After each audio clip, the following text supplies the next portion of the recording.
Ako ay nagtatrabaho sa isang maayos na ospital. Hindi man sobrang yaman, pero sapat na. Ang asawa ko, work from home.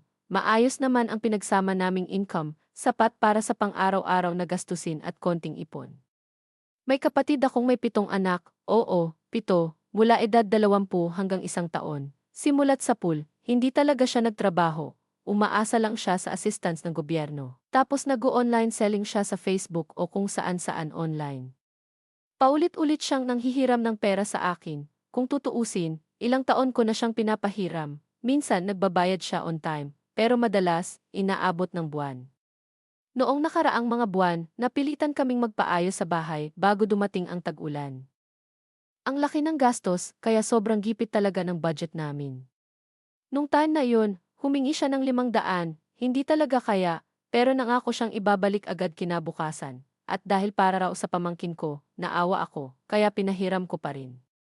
Hindi sa nagrereklamo ako, pero kape ang bumubuhay sa akin sa trabaho, literal. At yung 500 na yon, dapat ang pambili ko ng kape at gas sa buong linggo. Nadelay pa siya ng ilang linggo bago nagbayad, nang hiram pa ako sa asawa ko para lang may pambili ako ng gas at kape ko.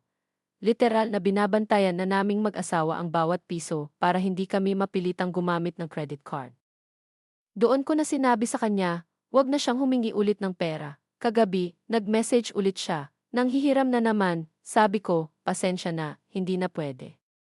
Tinanong niya kung bakit, sabi ko, nakakainis kasi na ako yung nag-a-adjust ng mga bagay-bagay, tulad ng simpleng kape, para lang matulungan ka, tapos hindi ka naman marunong magbayad on time. Nagalit siya, sabi niya, ang yabang mo, hindi ka na nga tumulong, ikaw pa ang galit, paano na ang mga pamangkin mo? Sagot ko, di sana nagtrabaho ka na rin, lahat tayo may responsibilidad sa pamilya. Ngayon, pati magulang namin nagsasabing sumobra raw ako. Ayaw na rin daw nila siyang pautangin. Pero ako, sobrang pagod na ako, hindi ako personal ATM niya. Kaya ngayon, kahit masama ang loob nila, hindi ko na talaga iniintindi. Ako ba ang masama?